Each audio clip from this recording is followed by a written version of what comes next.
अगर आप ऐसा सोच रहे हैं कि ये व्लॉग हमेशा जैसा होता है वैसा होगा, नहीं। अगर आपको ट्रैवल, सिनेमैटिक्स ये सब चीज़ें देखनी है, प्लीज़ मुझसे इससे पहले वाले व्लॉग में चले जाइए। इस व्लॉग को अभी के अभी छोड़ दो, क्योंकि ये व्लॉग है मेरी जिम्मेदारी मैंने निभाई है उसका। किसानों की सबसे बड़ा मुद्दा है अभी, जो परेशानी है वो देश का, उसको अच्छे से समझाने के लिए मैंने ये व्लॉग बनाया है। और ये छोटा है और मेरी जिम्मेदारी मैंने निभाई। कैसे, खुद देख लीजिए।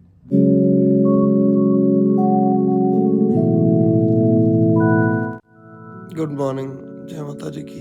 After long time welcome to the new vlog. चलिए आगे बढ़ो, चलो। जय हो धरती माता। ओम नमः शिवाय। चलो शुरू करते हैं आज के दिन की कहानी।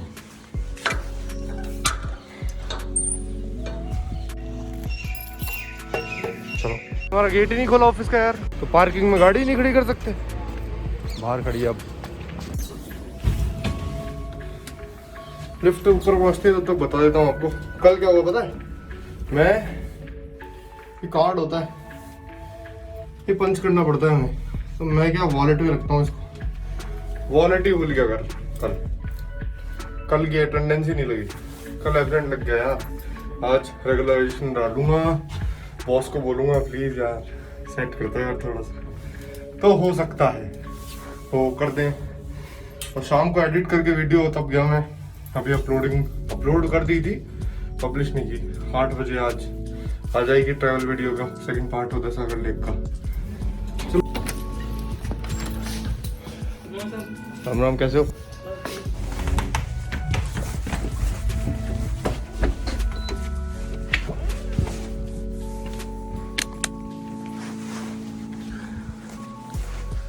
सो गाइस, क्या करूं मैं, इतनी सुंदर हूं, क्या करूं। देखेंगे आप लोग, यहाँ पे बैठो, मैं अपने 3 टापड़े निकाल लेता हूँ, उसके बारे में बात करता हूँ। अरे ये हाथ आ रहा है थॉर का। आपके बगल में बिल्कुल थॉर है और सामने भी थॉर है। सो अब हम उतार देते हैं टोपे को।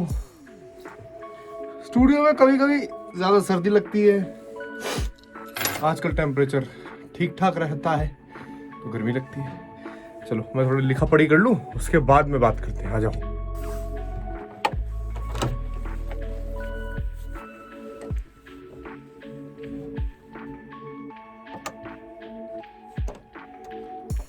रोज सुबह 7 बजे शहर की नींद खुलती है तभी जब रेडियो सिटी पर आता है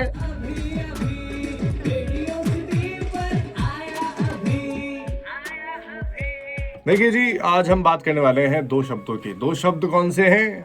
अलावा, अपने, ये 2 शब्द हैं साहब। इन दोनों शब्दों की ना अपनी खूबी है। इन दोनों की खूबी बताऊं तो मैं आपको बताना चाहता हूं, एक बोलता है बहुत पास भी नहीं, और दूसरी खूबी है बहुत दूर भी नहीं। यानी कि आप हमारे अपने हैं, इसका फायदा मत उठाइए, ज्यादा पास आने की कोशिश मत कीजिए, घुसिए मत। और दूसरी ये आपके अलावा, यानी कि आपके अलावा कुछ होता नहीं है हमारी जिंदगी में, इसलिए बहुत दूर भी मत रहिए।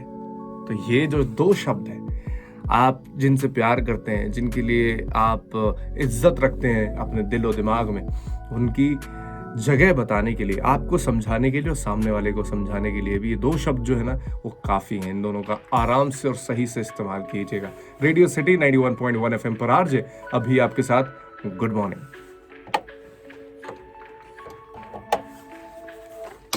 समझ में आई वीडियो? 2 शब्द है ना, इनका ध्यान रखना।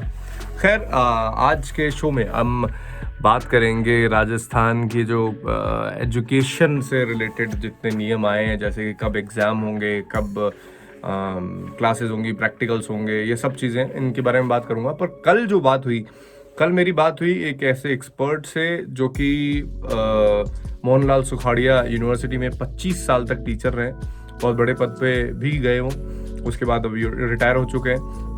मैं उन सर से जानूंगा कि ये जो किसान बिल है ये क्या है, कैसे प्रोटेस्ट हो रहा है, सरकार की मांगे क्या हैं, किसान कहाँ नहीं समझ रहे हैं या किसान कहाँ समझ रहे हैं, सरकार कहाँ नहीं समझ रही है।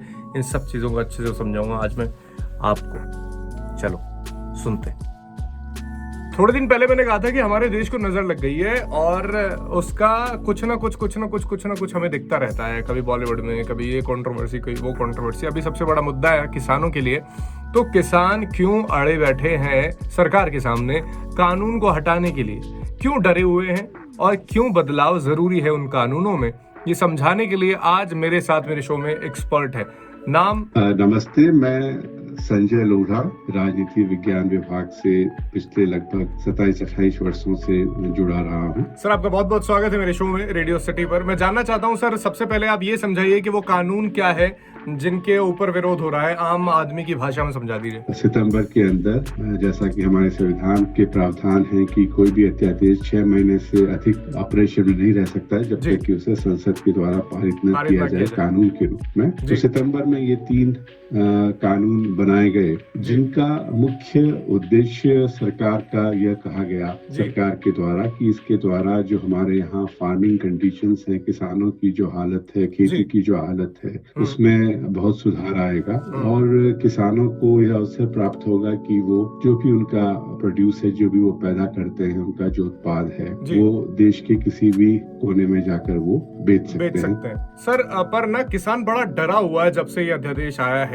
मैं जानना चाहता हूँ वो डर क्यों है किसानों के दिलो दिमाग में। एक जो कानून बना है जिसे कि farmers agreement on price assurance and farm services act के नाम से जाना जाता है, जिससे कि एम्पावरमेंट एंड प्रोटेक्शन एक्ट के रूप में कहा गया है। सरकार की मंशा उसके पीछे यह है कि किसान कहीं भी देश में बेच सके, लेकिन किसानों की चिंता यह है कि इसके पीछे सरकार की कहीं न कहीं ये साजिश है कि जो agriculture prices and marketing committees के माध्यम से जो मंडी व्यवस्था स्थापित थी, उस मंडी व्यवस्था को खत्म करके और उस मंडी व्यवस्था के माध्यम से जो न्यूनतम समर्थन मूल्य किसानों को अपनी फसलों के लिए मिला करता था, 22 या 23 उत्पाद ऐसे हैं जो कि एमएसपी की या न्यूनतम समर्थन मूल्य की लिस्ट में आते हैं। वो समर्थन जो सरकार से किसानों को मिलता था वो खत्म हो जाएगा। और सबसे बड़ी चिंता यह है कि देश में लगभग 86% किसान ऐसे हैं जो बहुत ही छोटे किसान हैं, स्मॉल फार्मर्स हैं, जिनके पास 1 से 1.5 एकड़ तक की जमीन रहती है। तो जो अपेक्षा सरकार की है कि इस कानून के माध्यम से सभी लोगों के लिए एक लेवल प्लेइंग फील्ड हो जाएगा, तो ये 86% जो किसान हैं वो सबसे ज्यादा प्रभावित होंगे, क्योंकि न तो उनकी अवेयरनेस होगी, न कैपेसिटी होगी, न उनके उत्पाद की मात्रा इतनी होगी कि वो इस प्रकार की ओपन सिस्टम के अंदर पार्टिसिपेट कर सकें। तो ये सबसे बड़ा डर है कि इसके द्वारा मंडी व्यवस्था खत्म हो जाएगी और जो न्यूनतम समर्थन मूल्य किसानों को मिलता है वो खत्म हो जाएगा। जी, पर सर मैं ये जानना चाहता हूँ, अगर ये बदलाव सरकार कर देती है तो क्या फर्क पड़ेगा? और क्या सबसे बड़ा सवाल ये है कि बदलाव आपके हिसाब से होना चाहिए या नहीं होना चाहिए? नहीं, बदलाव होने की तो बहुत अधिक आवश्यकता और बहुत अधिक गुंजाइश है। और उसमें मैं एक ही आंकड़ा आपके सामने रखना चाहूंगा कि जो सकल राष्ट्रीय उत्पाद है, जिसे कि हम ग्रॉस डोमेस्टिक प्रोडक्ट कहते हैं, जीडीपी, कृषि का जो शेयर उसके अंदर है वो लगातार घटता जा रहा है। पहले 16% था 18-19 में, और 19-20 में घट के वो लगभग 14% हो गया है। जबकि हम इस बात को जानते हैं कि 50 से 60% लोग हमारी आबादी के कृषि और उससे रिलेटेड जो एनिमल हस्बेंड्री है, फिशरीज है, इन सब चीजों पर वो आश्रित रहते हैं। तो ये जो मिसमैच है वो अपने आप में इस बात को इंगित करता है कि कृषि में आमूलचूल सुधार की आवश्यकता है। तो किसी भी सरकार के लिए, चाहे वो किसी भी पॉलिटिकल पार्टी या गठबंधन की हो, जिस क्षेत्र में देश की 60% आबादी निर्भर है, अगर उसको आप रिवाइव नहीं करते हैं, उसको आप इंफ्रास्ट्रक्चर प्रदान नहीं करते हैं, तो देश कैसे आगे बढ़ेगा? आत्मनिर्भरता की जो बात है वो अपने आप में एक छलावा है, एक राजनीतिक जुमला है, उससे अधिक कुछ नहीं। बिल्कुल सर, बिल्कुल सही कह रहे हैं आप। और किसान आजकल ये हो गया है हालत कि ये हमारा जो देश था, कृषि प्रधान देश कहा जाता था, अब प्रधान तक जाके रह जाता है किसान। बस इतना सा होता है, ऊपर तक जा ही नहीं पाता अपनी प्रॉब्लम्स को लेके, अपनी चीजों के लेके। रेडियो सिटी 91.1 एफएम पर आरजे अभी आपके साथ। आई होप आपने समझा होगा कि क्या है कि ये बिल, क्यों किसान डरे हुए हैं और क्यों बदलाव की जरूरत है। रेडियो सिटी सुनते रहिए आरजे अभी के साथ।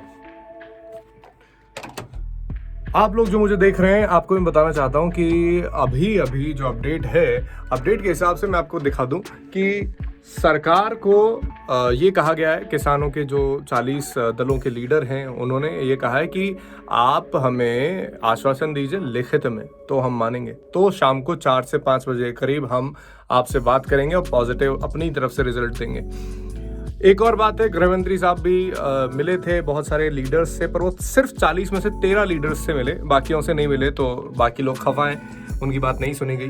तो अब सारे के सारे लीडर्स से मिले सरकार के प्रतिनिधि, ये चाहते हैं किसान। देखते हैं साहब क्या होता है क्या नहीं होता है, पर मेरा ये मानना है कि कृषि प्रधान देश भारत में कृषि करने वाला किसान अगर खुश नहीं है तो भाई साहब कुछ नहीं हो सकता।